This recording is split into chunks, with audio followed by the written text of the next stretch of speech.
Rainbow allrounder exterior paint, বাংলাদেশের আবহাওয়া উপযোগী একমাত্র পেইন্ট। স্বাগত নিউজ 24 সংবাদে, সাথে আছে আমি গালিব নেরিয়াজ। দেখছিলেন শিরোনাম, এবারে বিস্তারিত।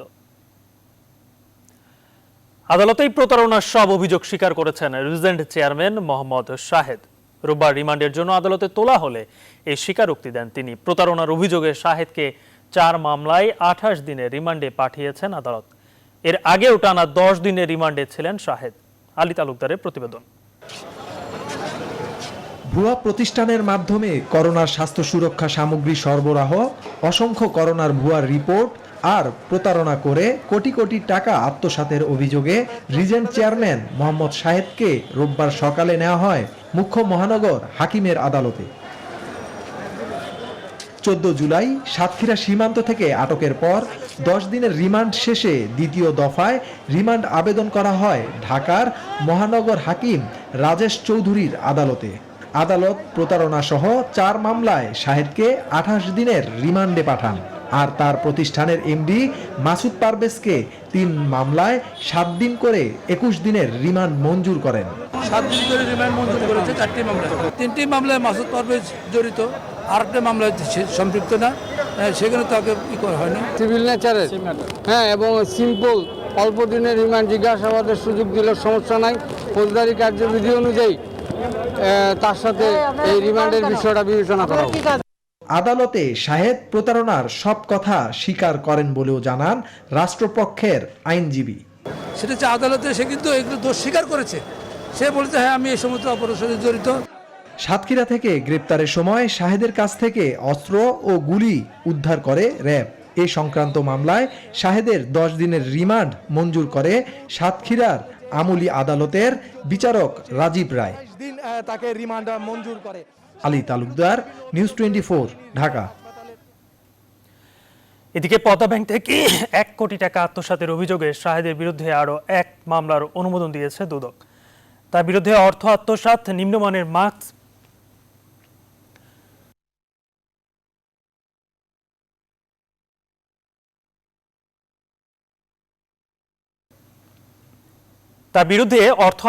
নিম্নমানের মাস্ক, পিপি সরবরাহ, করোনার ভুয়া রিপোর্ট সহ বিভিন্ন অভিযোগ তদন্ত করছে সংস্থাটি। এছাড়াও পদ্মা ব্যাংকের 1 কোটি টাকা আত্মসাতের অভিযোগে রিজেন্ট হাসপাতালের চেয়ারম্যান শাহেদের মামলার প্রস্তুতি নিচ্ছে দুদক।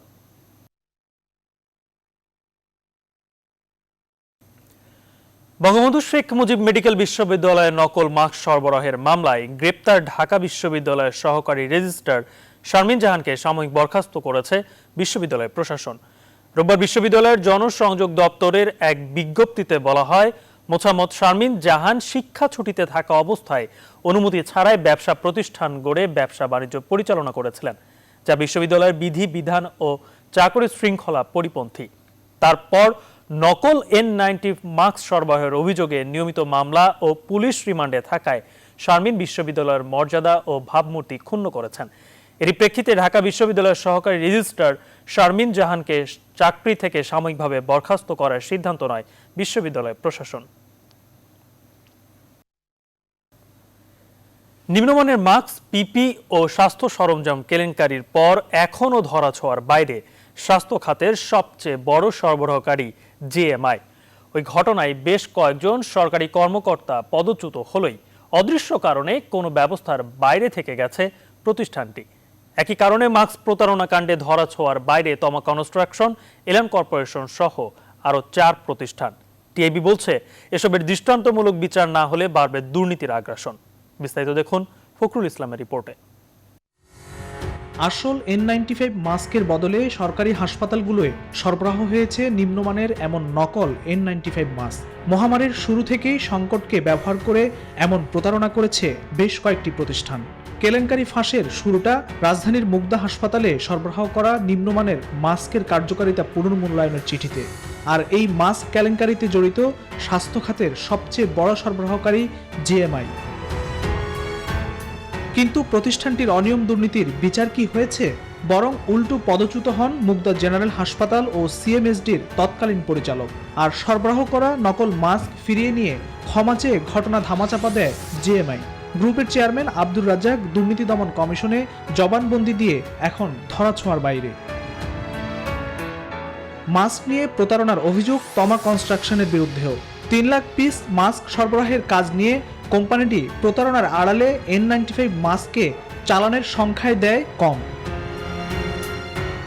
মাস্ক পিপি সরবরাহে অনিয়ম ধরা পড়ে এলান কর্পোরেশন, মেডিটেক ইমেজিং লিমিটেড এবং স্বাস্থ্য খাতে দুর্নীতির মূল হোতা মিঠুর মালিকানাধীন লেক্সিকন মার্চেন্টাইজ ও টেকনোক্রেট লিমিটেডের বিরুদ্ধে। এদের বিরুদ্ধে 900 কোটি টাকার দুর্নীতি নিয়ে তদন্ত হলেও এখন সবাই আছেন নিরাপদে। প্রচুর দুর্নীতি অনিয়ম সংগঠিত হয়েছে।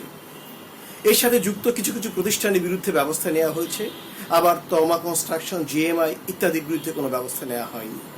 আমরা মনে করি শতভাগ পক্ষপাতিত্বহীনভাবে দুর্নীতি অনিয়মের সাথে যুক্ত প্রতিটি প্রতিষ্ঠানের বিরুদ্ধে ব্যবস্থা নেওয়া উচিত। এসব দুর্নীতি বিচারের আওতায় না আনলে দেশে দুর্নীতির আগ্রাসন আরও বেড়ে যাওয়ার শঙ্কা জানালেন টিআইবির নির্বাহী পরিচালক। মানুষ উৎকণ্ঠা প্রকাশ করছে, সরকারও মাঝে মধ্যে বক্তব্য দিচ্ছেন, কিন্তু আসলে বাস্তবে তো কিছুই হচ্ছে না। তারই প্রমাণ হচ্ছে যে আসলে এখানে কোনো দৃষ্টান্ত যেহেতু হয়নি, কাজেই দুর্নীতি তার মতো চলতে পারে এবং এটারই দৃষ্টান্ত আমরা দেখতে পাচ্ছি।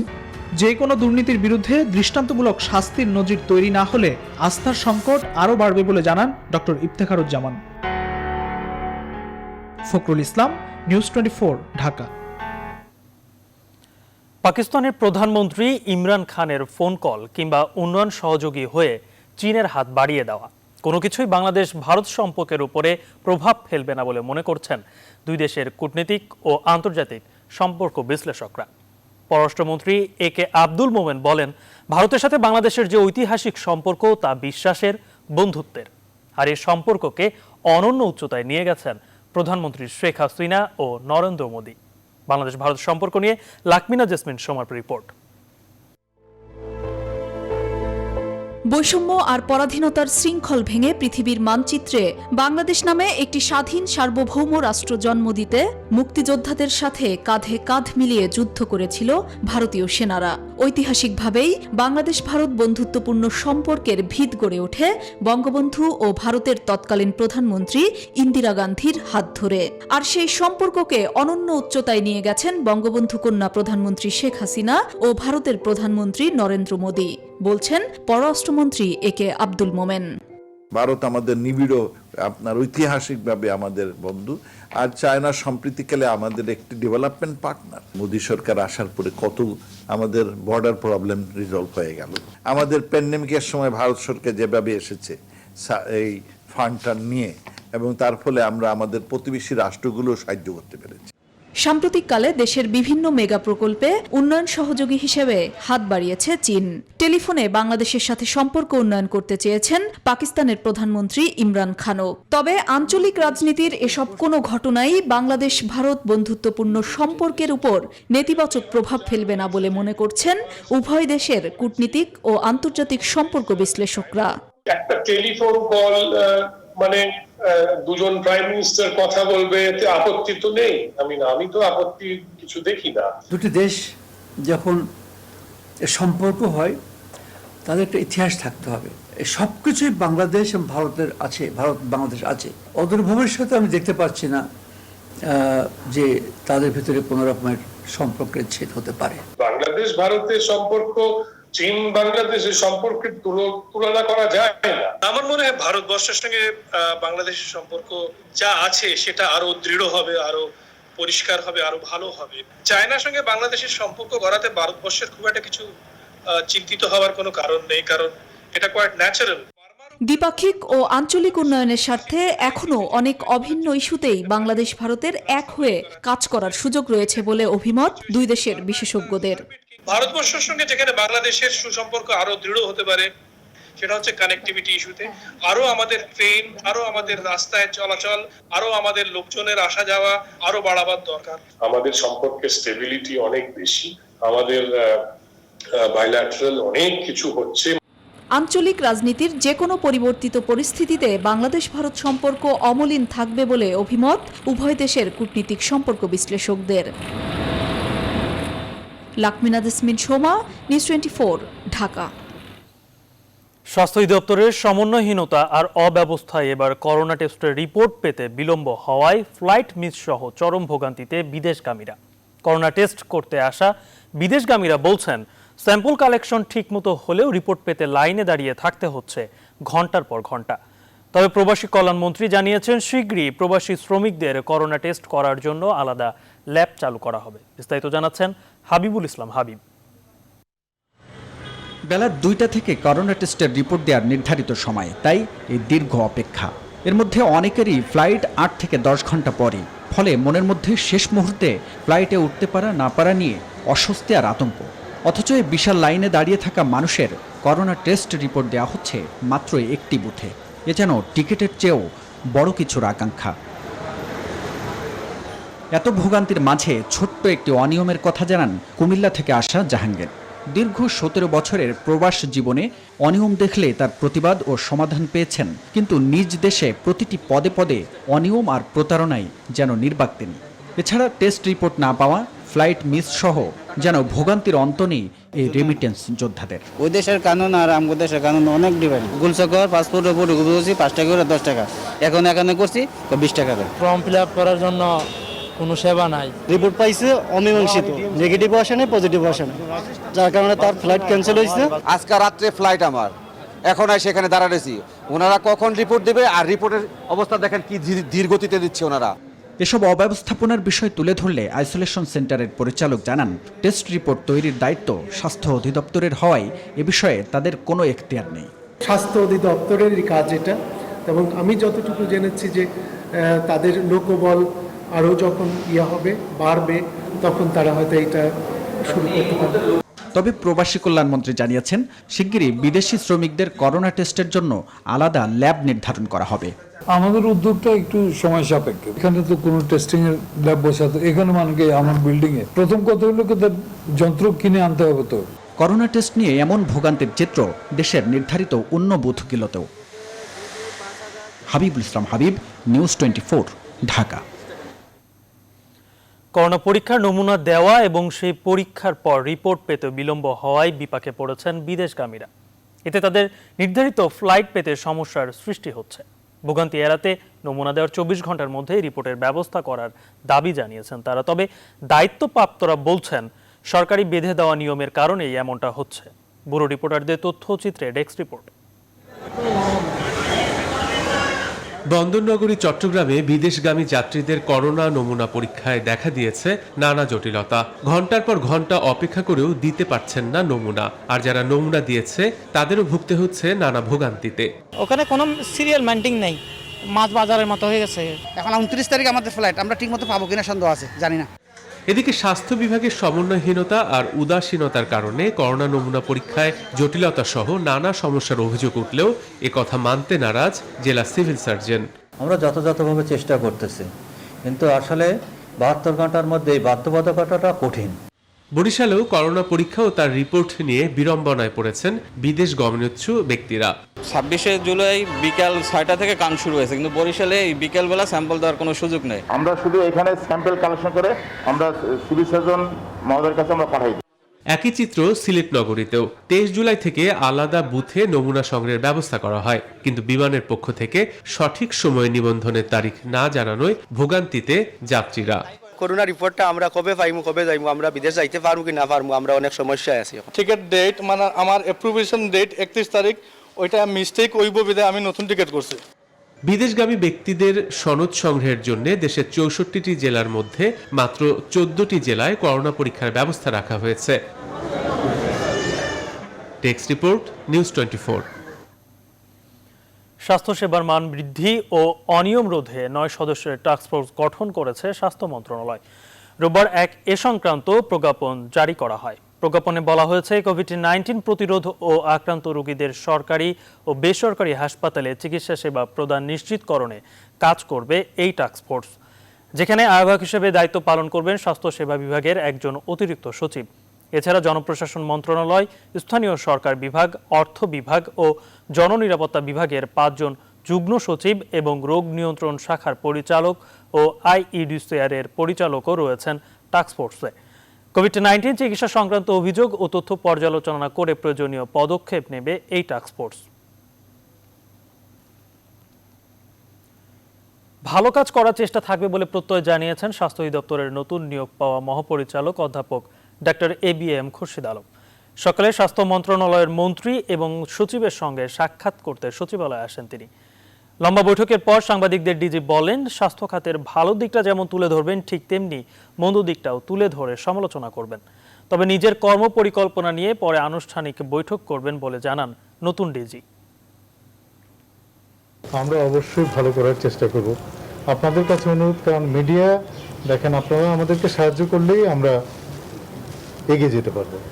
আপনারা আমাদের ভালো কাজগুলো মূল্যায়ন করেন, আর খারাপ কাজ হলে সেটা সমালোচনা করবেন। করোনায় দেশে আরও 54 জনের মৃত্যু হয়েছে। এ নিয়ে মোট মৃতের সংখ্যা 2928 জন।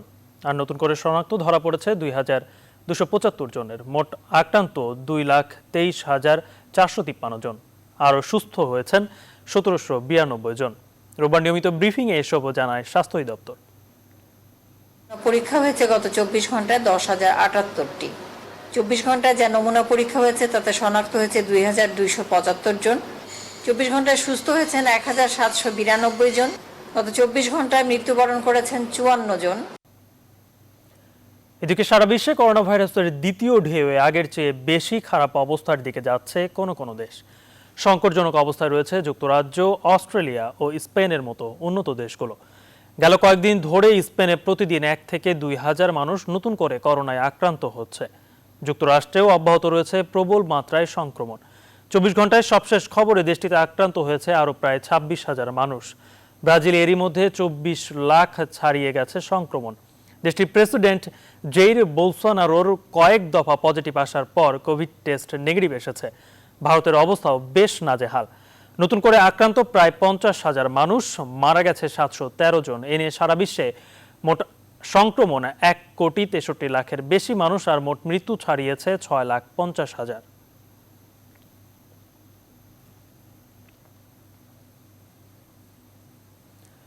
পদ্মা, যমুনা ও ব্রহ্মপুত্র সহ প্রধান নদ নদীর পানি বৃদ্ধি অব্যাহত রয়েছে। এতে উত্তরাঞ্চল ও মধ্যাঞ্চলে বন্যা পরিস্থিতির আরও অবনতি হয়েছে। বন্যা দুর্গত এলাকায় খাবার, বিশুদ্ধ পানি ও গোখাদ্যের সংকট চরম আকার ধারণ করেছে।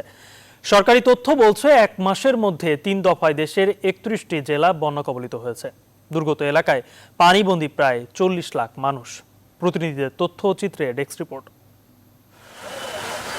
ফরিদপুরে পদ্মা, মধুমতি, আড়িয়াল খাঁ নদীর পানি বৃদ্ধি অব্যাহত রয়েছে। ঘরবাড়ি পানিতে তলিয়ে যাওয়ায় বিভিন্ন আশ্রয় কেন্দ্র ও বেড়িবাঁধে আশ্রয় নিয়েছেন বানভাসীরা। বন্যার্তদের মাঝে খাবার, বিশুদ্ধ পানি ও গোখাদ্যের তীব্র সংকট দেখা দিলেও কোনো ত্রাণ সহায়তা না পাওয়ায় ক্ষোভ প্রকাশ করেন তারা। ঘরের মধ্যে মাথা ফুটি, দুয়ের দেয় গলা ফুটি, আটতে আটতে পা 2 হ্যান্ড ঘা হয়ে গেছে। ত্রাণ তো থাক দূরের কথা, সামান্য পানি পর্যন্ত পাইতেছি না খাওয়ার জন্য। জামালপুরে যমুনা ও ব্রহ্মপুত্র সহ অন্যান্য নদ নদীর পানি বাড়তে থাকায় সরিষাবাড়ি, দেওয়ানগঞ্জ, হাজরাবাড়ি ও মাদারগঞ্জ পৌরসভার বিভিন্ন ওয়ার্ড সহ নতুন এলাকা প্লাবিত হয়েছে। তৃতীয় দফা বন্যায় মানবেতর জীবনযাপন করছে এ জেলার 2.5 লাখ পরিবার। অভিযোগ রয়েছে, দীর্ঘ 1 মাসে ভাগ্যে জুটেছে মাত্র 10 কেজি চাল, আবার অনেকে তাও পাননি। 10 কেজি চাল পাইছিলাম, বন্যা মধ্যে পাইছিলাম, আর কোনো কিছু তো পাইনি। গাইবান্ধায় পানিবন্দী 4 উপজেলার 35টি ইউনিয়নের প্রায় 2 লক্ষাধিক মানুষ। এখানকার বেশ কয়েকটি আশ্রয় কেন্দ্র পানিতে তলিয়ে যাওয়ায় বানভাসীদের দুর্ভোগ আরও বেড়েছে। বাধ্য হয়ে উঁচু বাঁধে ঝুপড়ি ঘর তুলে আশ্রয় নিয়েছেন অনেকেই। আশ্রয় কেন্দ্র চাইনি, স্কুল ঘরে একবারে ডুবে গেছে, সবকিছু শেষ। আমাদের কিছুই নাই, আর নিশ্চয় হয়ে গেছি আমরা।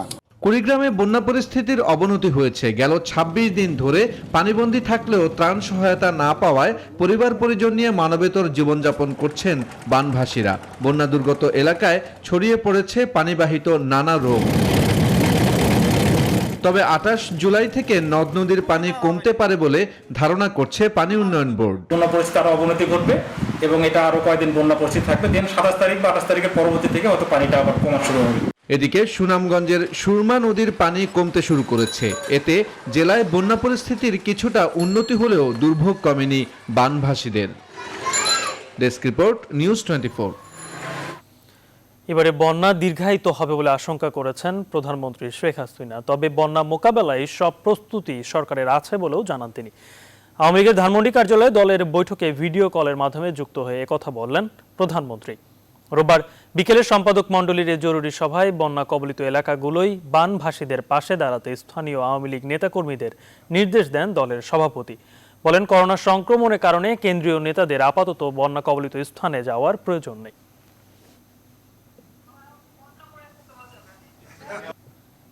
এখন যেহেতু উত্তরবঙ্গ থেকে কিছু এলাকা বন্যা কবলিত মধ্য এলাকায় নেমে আসবে, হয়তো জুলাইয়ের শেষের দিকে ওই মধ্য এলাকা থেকে কিন্তু আমাদের শেষের দিকে নামবে, আগস্টের মাঝামাঝি সময় শেষ দিকে নামবে হচ্ছে তোমার আমাদের দক্ষিণ অঞ্চল। এটা আমাদের দেশের যে একটা প্রাকৃতিক নিয়ম। পদ্মার অববাহিকা, মেঘনা অববাহিকা এসব এলাকায় আবার বন্যাটা ব্যাপক হারে দেখা দেবে এবং এই বন্যাটা স্থায়ী হতে পারে। এবার আমাদের সে প্রস্তুতিটা রাখতে হবে, কারণ বন্যাটা দীর্ঘস্থায়ী হয় তাহলে তার জন্য আমাদের কি করণীয়। সবকিছু ব্যবস্থা আছে আমাদের যথেষ্ট, তারপরেও আমাদের সেভাবে তৈরি থাকতে হবে। নবনিযুক্ত নৌবাহিনী প্রধান এম শাহীন ইকবালকে আনুষ্ঠানিকভাবে ভাইস অ্যাডমিরালের র্যাঙ্ক ব্যাচ পরানো হয়েছে। গণভবনে প্রধানমন্ত্রী শেখ হাসিনার উপস্থিতিতে তাকে র্যাঙ্ক ব্যাচ পরিয়ে দেন সেনাবাহিনী প্রধান জেনারেল আজিজ আহমেদ এবং বিমান বাহিনী প্রধান এয়ার চিফ মার্শাল মশিউজ্জামান শ্রেনিয়াবাদ। অনুষ্ঠানে নতুন নৌ প্রধানকে অভিনন্দন জানান প্রধানমন্ত্রী শেখ হাসিনা এবং কর্তব্য পালনে সব ধরনের সহযোগিতার আশ্বাস দেন। পরে ধানমন্ডি ৩২ নম্বরে জাতির জনক শেখ মুজিবুর রহমানের প্রতিকৃতিতে শ্রদ্ধা নিবেদন করেন নবনিযুক্ত নৌপ্রধান। এরপর সেনানিবাসে শিখা অনির্বাণে মুক্তিযুদ্ধের শহীদ সশস্ত্র বাহিনীর সদস্যদের প্রতি শ্রদ্ধা জানিয়ে পুষ্পস্তবক অর্পণ করেন vice admiral M Shaheen Iqbal.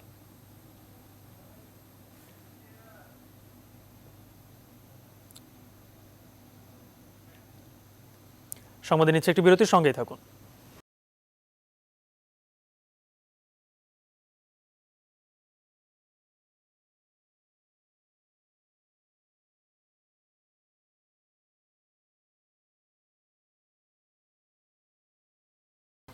বিরতির পর আবারও স্বাগত নিউজ 24 সংবাদে। আবারও জাতীয় পার্টিতে রদ বদল, এবার মশিউর রহমান রাঙাকে সরিয়ে নতুন মহাসচিব করা হলো কো চেয়ারম্যান জিয়াউদ্দিন আহমেদ বাবলুকে। রোববার দুপুরে জাতীয় পার্টির চেয়ারম্যান জিএম কাদের এক সাংগঠনিক আদেশে তাকে দলের মহাসচিব হিসেবে নিযুক্ত করেন। গত ডিসেম্বরে কাউন্সিলে মহাসচিব নির্বাচিত হয়েছিলেন রাঙা। বিস্তারিত হাসান পারভেজের প্রতিবেদনে। 2018 সালের ডিসেম্বরে এবিএম রুহুল আমিন হাওলাদারকে সরিয়ে দিয়ে মশিউর রহমান রাঙ্গাকে মহাসচিব পদে নিয়োগ দিয়েছিলেন তৎকালীন জাতীয় পার্টির চেয়ারম্যান প্রয়াত হোসেন মোহাম্মদ এরশাদ। রুহুল আমিন হাওলাদারকে যে প্রক্রিয়ায় সরিয়ে দিয়েছিলেন এরশাদ, ঠিক একইভাবে রাঙ্গাকে সরিয়ে দিলেন জিএম কাদের। জাতীয় পার্টির গঠনতন্ত্রের প্রদত্ত ক্ষমতা বলে পার্টির চেয়ারম্যান জিএম কাদের এক সাংগঠনিক আদেশে জিয়াউদ্দিন আহমেদ বাবলুকে দলের মহাসচিব হিসেবে নিযুক্ত করেন। চেয়ারম্যান যেটা করছে আমার এখানে আমার কোনো আপত্তি নাই, আমি এটা নিয়ে কোনো ঝগড়া জারি করতে চাই না। কর্মীরা যদি কিছু করে সেটা আলাদা ব্যাপার, আমি কিছু আমার কোনো ব্যক্তিগত ভাবে কোনো করার ইচ্ছা নাই এই বিষয়ে। আমাকে বলা হয়নি, আমাকে আগে থেকে কোন রকম একটা চিঠি দিতেও পারতেন উনি। আমাকে একটা চিঠি দিলে আমি নিজেই রিজাইন করে দিতাম, সমস্যা ছিল না। তো এটা তো দল তো আমার পাবার না, কর্মীদের দল, কর্মীরা যা চায় তাই করতে হয়। তো উনি আমাকে টার্ন আউট করবে বা আমাকে আমার পজিশন থেকে সরাই দেবে, আমাকে বললেই বরং আমি খুশি হইতাম। জিয়াউদ্দিন বাবলু এর আগেও দলের মহাসচিব ছিলেন, পরে হোসেন মোহাম্মদ এরশাদ তাকে আবার সরিয়ে দেন। নতুন মহাসচিব জিয়াউদ্দিন বাবলু নিউজ 24-কে জানান সবাইকে নিয়ে তিনি কাজ করবেন। আমি এখন মাননীয় চেয়ারম্যান নেতৃত্বে সমস্ত সিনিয়র কো চেয়ারম্যান, সমস্ত কো চেয়ারম্যান সহ পার্টি প্রেসিডিয়াম, ওয়ার্কিং কমিটির মেম্বার এবং সমস্ত জেলা কমিটির নেতা কর্মী এবং প্রেসিডেন্ট সেক্রেটারির নেতা কর্মী, শুভরাত্রি সহ আমার সমর্থক সহ সারা দেশের সবাইকে নিয়ে একসাথে আমরা কাজ করব জাতীয় পার্টিকে সংগঠিত করার জন্য। প্রতিষ্ঠার পর 35 বছরে এই নিয়ে 8 বার বিজ্ঞপ্তির মাধ্যমে মহাসচিব পদে পরিবর্তন এলো জাতীয় পার্টিতে। হাসান পারভেজ, নিউজ 24, ঢাকা। এদিকে জিয়াউদ্দিন বাবলুকে জাতীয় পার্টির মহাসচিব করার প্রতিবাদে রংপুরের সাবেক মহাসচিব মশিউর রহমান রাঙার সমর্থকদের বিক্ষোভ মিছিলে পুলিশি বাধার অভিযোগ উঠেছে। সমর্থকরা জানান, বিকেল 5:30টার দিকে জেলা জাতীয় পার্টির সাধারণ সম্পাদক আব্দুর রাজ্জাকের নেতৃত্বে দলীয় কার্যালয় থেকে বিক্ষোভ মিছিল নিয়ে বের হওয়ার সময় পুলিশ তাদের বাধা দেয়। এ নিয়ে পুলিশের সাথে জাপা নেতাকর্মীদের বাগবিতণ্ডা হয়। পর নেতাকর্মীরা দলীয় কার্যালয়ে নবনিযুক্ত জাপা মহাসচিব জিয়াউদ্দিন বাবলুর কুশর পুত্তলিকা দাহ করে।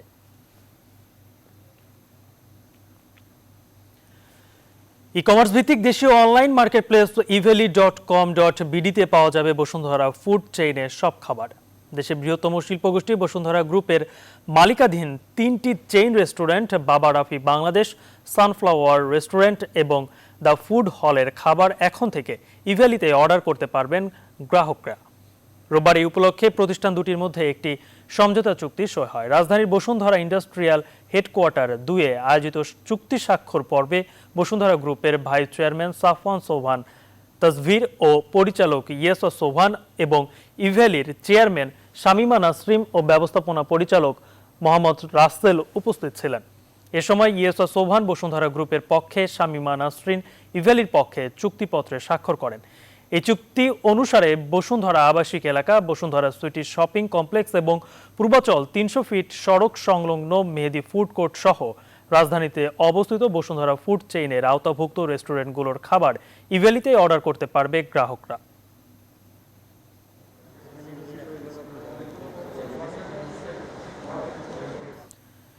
দেশে একটি নাইজেরিয়ান প্রতারক গ্রুপকে ব্যাংক অ্যাকাউন্ট সরবরাহকারী মূল হোতা কায়েস সহ 3 জনকে গ্রেপ্তার করেছে সিআইডি। এ সময় তাদের কাছ থেকে বিপুল পরিমাণে চেক উদ্ধার করা হয়। রোববার দুপুরে সিআইডি সদর দপ্তরে অনুষ্ঠিত এক সংবাদ সম্মেলনে এ তথ্য জানান সিআইডির বিশেষ পুলিশ সুপার মোহাম্মদ রেজাউল মাসুদ। গ্রেপ্তারকৃত প্রতারকরা বাংলাদেশের বিভিন্ন প্রান্ত হতে অ্যাকাউন্ট হোল্ডার সংগ্রহ করত, আর মূল হোতা কায়েস ব্যাংকে অ্যাকাউন্ট খুলে নাইজেরিয়ানদের সেসব অ্যাকাউন্ট সরবরাহ করত বলে সংবাদ সম্মেলনে জানানো হয়। এদিকে অনলাইনে ভিআইপি সিম বিক্রির নামে প্রতারণার অভিযোগে মিঠুন সরকার নামে একজনকে গ্রেপ্তার করা হয়েছে।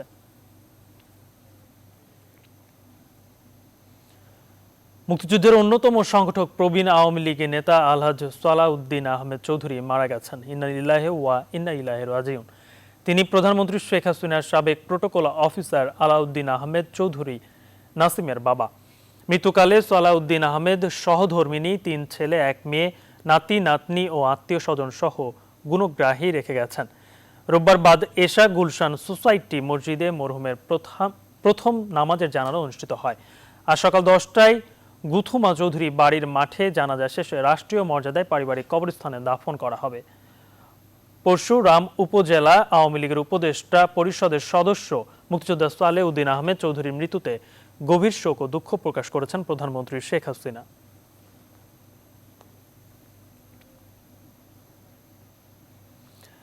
এবারে আমাদের বিশেষ আয়োজন স্যাভলন পশুর হাট।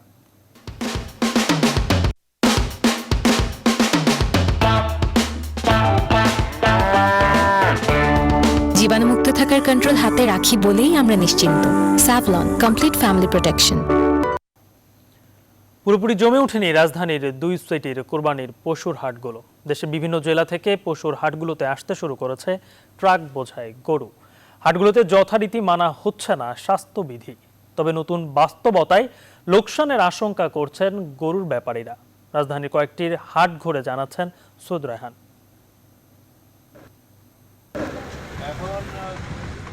পাবনার পালোয়ান উঠেছে রাজধানীর 300 ফিট পশুর হাটে।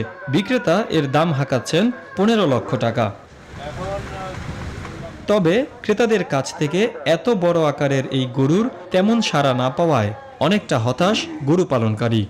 এখন পর্যন্ত দাম এখানে কেউ এরকম ভাবে বলেনি, কিন্তু ফোনে নেটে ছাড়া হয়েছিল, ফোনে বলছিল, কিন্তু ওনারা তো কাছে আসে না, খালি ফোনে বলেই শেষ। রাজধানীর বেশ কিছু পশুর হাট ঘুরে দেখা যায় ক্রেতার দেখা নেই। স্বাস্থ্যবিধিও মানছেন না বিভিন্ন জেলা থেকে আগত গরুর ব্যাপারীরা। মাস্ক আছে আমি এই কেবল উঠে আসছি তো আপনাদের দেখে আসছি। এখনো কোনো গরু কেনা বিক্রি হয় নাই, তবে হবে মনে হচ্ছে। না, গরু ছাড়বো, দামে দর হলে আমরা তো অবশ্যই ছাড়বো। হাট কর্তৃপক্ষের দাবি স্বাস্থ্যবিধি মানাতে মাইকে দেয়া হচ্ছে নানা নির্দেশনা। সরকারি যে স্বাস্থ্যবিধি আছে সেই স্বাস্থ্যবিধি এবং ঢাকা দক্ষিণ সিটি কর্পোরেশন থেকে যে আমাদের ওয়ার্ক অর্ডার দিয়েছে সেই ওয়ার্ক অর্ডার মেনটেন করেই আমরা কাজ করে যাচ্ছি। এবছর কোরবানি পশু কেনার ক্ষেত্রে অনলাইন প্ল্যাটফর্ম জনপ্রিয় হলেও হাটে ঘুরে কোরবানির পশু কেনায় রয়েছে ঈদ আনন্দ, বলছেন হাটে আসা দর্শনার্থীরা। গরুর বাজার এখন পর্যন্ত যা দেখতেছি মোটামুটি যে আগের তুলনায় একটু কম আছে। অনলাইনে তো আপনি এটা মজা নাই, আসলে মাঝারি গরুটার দিকে আমাদের একটু ঝোঁকটা বেশি। করোনার ফলে এবছর কোরবানির পশুর দাম তুলনামূলক অনেক কম বলছেন অনেকেই। সৈয়দ রায়হান, নিউজ 24, ঢাকা। ঈদ ঘনিয়ে আসায় সারা দেশে আগ্রহের কেন্দ্রে এখন কোরবানির পশুর হাট। তবে হাটে পর্যাপ্ত পশু সরবরাহ থাকলেও ক্রেতা উপস্থিতি খুবই কম। প্রান্তিক হাটগুলোয় দূরের ব্যাপারী না আসায় তুলনামূলক কম দামে গরু বিক্রি করতে বাধ্য হচ্ছেন খামারিরা। করোনা সংক্রমণের শঙ্কা ও আর্থিক সংকটের কারণে এই পরিস্থিতির সৃষ্টি হয়েছে বলে মনে করেন সংশ্লিষ্টরা। প্রতিনিধিদের তথ্য ছবিতে ডেস্ক রিপোর্ট। কোরবানি ঈদের আর মাত্র এক সপ্তাহেরও কম সময় বাকি। অন্যান্য বছর এই সময়ে পশুর হাট জমজমাট থাকলেও বৈশ্বিক মহামারী করোনার প্রভাবে এবারের চিত্র অনেকটাই ভিন্ন।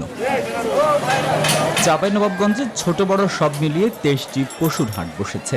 হাটগুলোয় পর্যাপ্ত গরু ছাগলের যোগান থাকলেও ক্রেতা উপস্থিতি কম। গরু যে পরিমাণ আমদানি বাজারে আছে আসলে তো কোনো কাস্টমার ওই হিসাবে কাস্টমার ঢোকে না। গরুর দাম পড়ছে 1.5 লাখ টাকা করে, 1 লাখের দাম বলেন না। যে রেটে আমরা টাকা উঠাচ্ছি এটা আমাদের যে কাঙ্ক্ষিত আমরা হাট থেকে ক্রয় করেছি সেটা আমরা লক্ষ্যে পৌঁছতে পারবো না। বাইরে থেকে যেহেতু পার্টি আসছে না তারাও ক্ষতিগ্রস্তের মধ্যে পড়ে গেছে, আমরাও ক্ষতিগ্রস্তের মধ্যে হাটি জানতাম, আমরাও ক্ষতিগ্রস্তের মধ্যে পড়েছি। একই চিত্র শত বছরের ঐতিহ্যবাহী মাদারীপুরের টেকের হাটেও। সন্তোষজনক দাম না পেয়ে হাট থেকে গরু ছাগল ফিরিয়ে নিচ্ছেন অনেক ব্যাপারী। তবে তুলনামূলক কম দামে গরু কিনতে পেরে খুশি ক্রেতারা। গতবারের চাইতে এবারের গরুর দাম কম, এখন একটু ন্যায্য মূল্যে পাইলাম। আমি 5টা 90,000 কেনা, দাম কাজ 75,000 টাকা। কেনা বেচাও কম, গরুও কম, খদ্দেরও কম।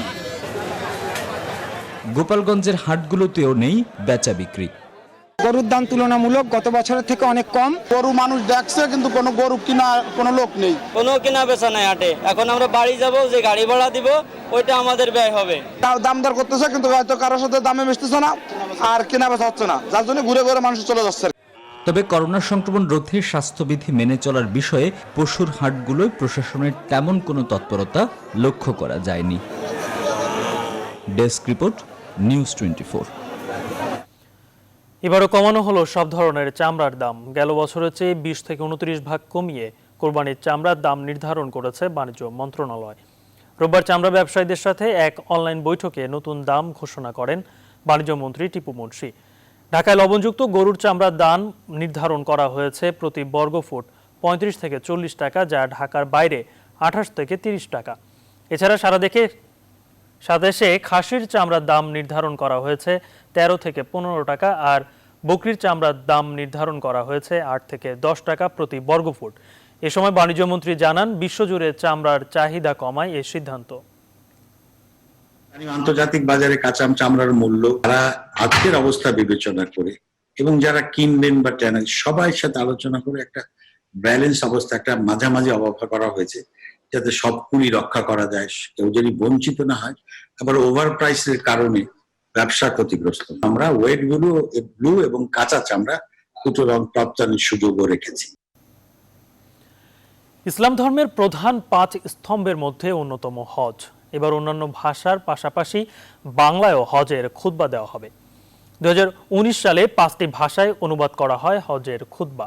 পবিত্র 2 নগরী মক্কার গ্র্যান্ড মসজিদ তথা এবং মদিনার মসজিদে নববীর জেনারেল অ্যাফেয়ার্সের chairman doctor Abdur Rahman bin Abdul Aziz al Sudais এক টুইট বার্তায় জানিয়েছেন, চলতি বছর আরবি ছাড়াও 10টি ভাষায় হজের খুতবা অনুষ্ঠিত হবে। অন্য ভাষাগুলো হলো উর্দু, ফার্সি, ইংরেজি, মালয়, ফ্রেঞ্চ, মান্দারিন, তুর্কি, রুশ, বাংলা ও হাবশি। বিশ্বের অন্যান্য দেশের মতো সৌদি আরবেও করোনা মহামারী চলছে। নির্বাচিত প্রায় 10,000 ধর্মপ্রাণ মুসলমানকে এবারের হজ করার অনুমতি দিয়েছে সৌদি আরব।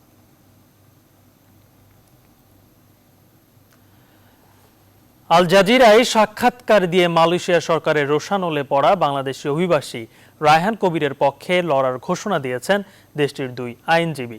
রোববার রায়হানের মামলার সঙ্গে নিজেদের অন্তর্ভুক্তির ঘোষণা দেন আইনজীবী সুমিতা শান্তিনী কৃষ্ণা এবং সেলভরাজ চিনিয়া। এদিকে রায়হানের গ্রেপ্তারের ঘটনাকে উদ্বেগজনক বলছে আল জাজিরা। আসমাতুলের ডেস্ক রিপোর্ট। কালো তালিকাভুক্ত করে বাংলাদেশে ফেরত পাঠানোর কথা বলেও বাংলাদেশি অভিবাসী রায়হান কবিরকে 14 দিনের রিমান্ডে নিয়েছে মালয়েশিয়ার প্রশাসন।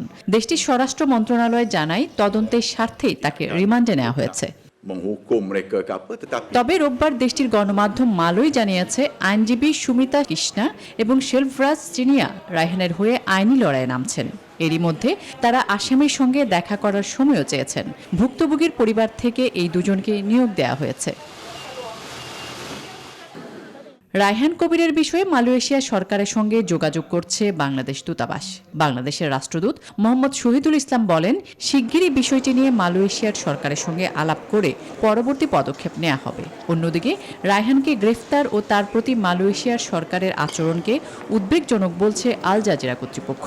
রায়হানের গ্রেফতার ও তার নিরাপত্তা নিয়ে উদ্বেগ প্রকাশ করেছে অভিবাসন খাতের 20টিরও বেশি সংগঠন। গেল 3 জুলাই কাতার ভিত্তিক এই সংবাদ মাধ্যমটির একটি প্রামাণ্যচিত্রে অভিবাসীদের প্রতি মালয়েশিয়ার প্রশাসনের আচরণের বর্ণনা দিয়ে সরকারের আক্রোশে পড়েন নারায়ণগঞ্জের ছেলে রায়হান। ওই অনুষ্ঠান প্রচারিত হওয়ার পরপর তার ওয়ার্ক পারমিট বাতিল করা হয়। 7 জুলাই নোটিশ জারি করে চাওয়া হয় তার সন্ধান। এরপর 24 জুলাই গ্রেফতার করা হয় 25 বছর বয়সী রায়হানকে।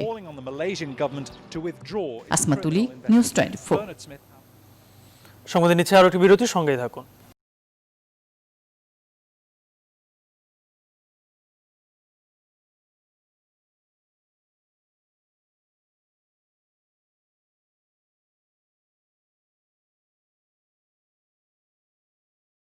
বিরতির পর আবারও স্বাগত নিউজ 24 সংবাদে। এবার প্রবাসের খবর।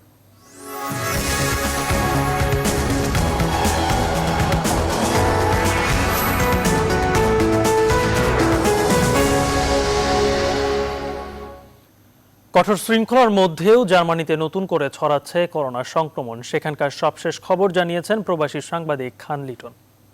করোনা মহামারীর সংকটটা কিছুটা কাটিয়ে উঠলেও জার্মানরা দ্বিতীয় দফা সংক্রমণের সম্ভাবনা বিশেষজ্ঞরা দেখছেন।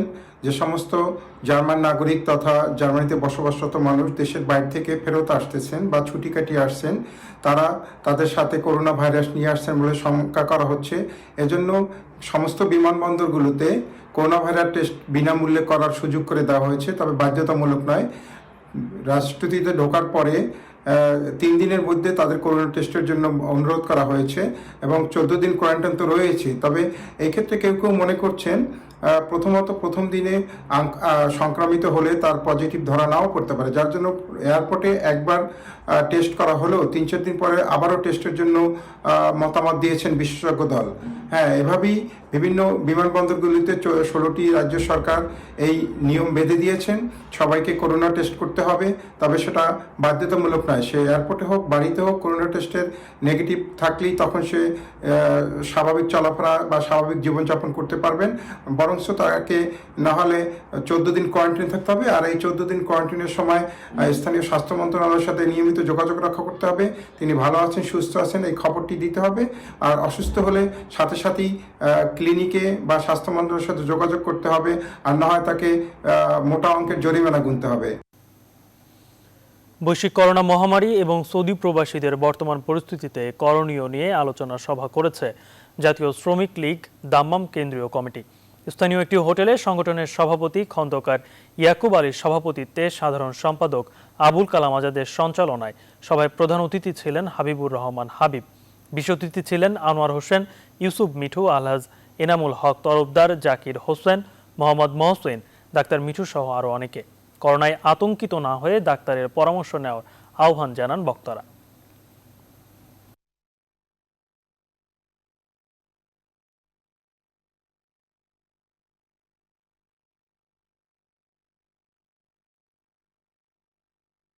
লালন করে এই সংগঠনকে কাতারে করোনা সংক্রমণ ও বিস্তার রোধে বিধিনিষেধ ধাপে ধাপে শিথিল হওয়ায় 1 আগস্ট থেকে কাতারে ফিরতে পারবেন বিদেশি অভিবাসীরা। এরই মধ্যে ছুটিতে থাকা অভিবাসী কর্মীদের কাতার ফেরা সংক্রান্ত একটি বিজ্ঞপ্তি প্রকাশ করেছে দোহা। বিজ্ঞপ্তিতে বলা হয়, বাংলাদেশে আটকে থাকা প্রবাসী কর্মীরা 1 আগস্ট থেকে শর্ত মেনে কাতারে ফিরতে পারবেন। কাতার স্বাস্থ্য মন্ত্রণালয় ও সিভিল এভিয়েশন কর্তৃপক্ষ বিশ্বে কম ঝুঁকিপূর্ণ 40টি দেশের তালিকা প্রকাশ করেছে। তবে এসব দেশ থেকে আসা অভিবাসীদের কাতারে প্রবেশে বিমানবন্দরে করোনা টেস্ট করা হবে।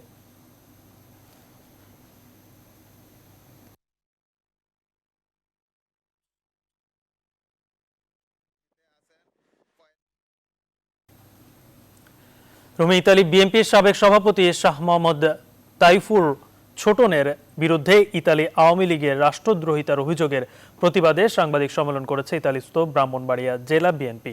নেতারা বলেন, ইতালি আওয়ামী লীগ ঘোলা পানিতে মাছ শিকারের চেষ্টা করছে। পাশাপাশি ইতালি আওয়ামী লীগের আনিত অভিযোগ মিথ্যা ও ভিত্তিহীন উল্লেখ করে নিন্দা ও প্রতিবাদ জানান তারা। সংবাদ সম্মেলনে লিখিত বক্তব্য পাঠ করেন ইতালিস্থ ব্রাহ্মণবাড়িয়া জেলা বিএনপির সভাপতি একে আজাদ। এ সময় উপস্থিত ছিলেন ইতালি বিএনপির ভারপ্রাপ্ত সভাপতি আমিনুর রহমান সালাম, রোমান খান, আবু সাইদ, শাহ শিপু, শাহ শওকত সহ অনেকে।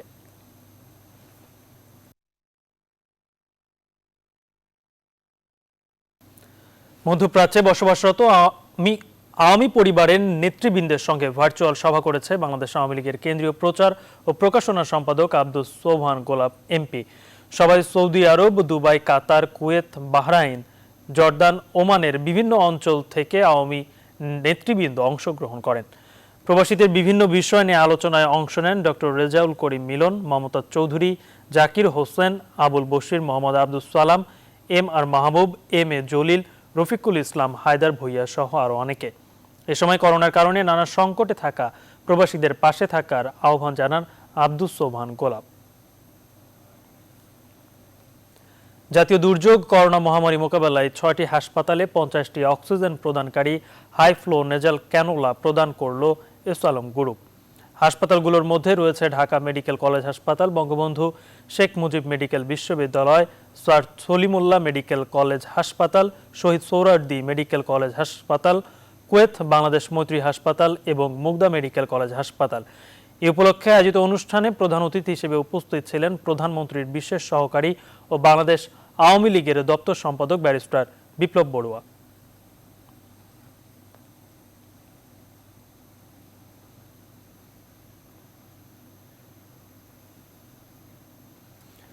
এবারে খেলার খবর।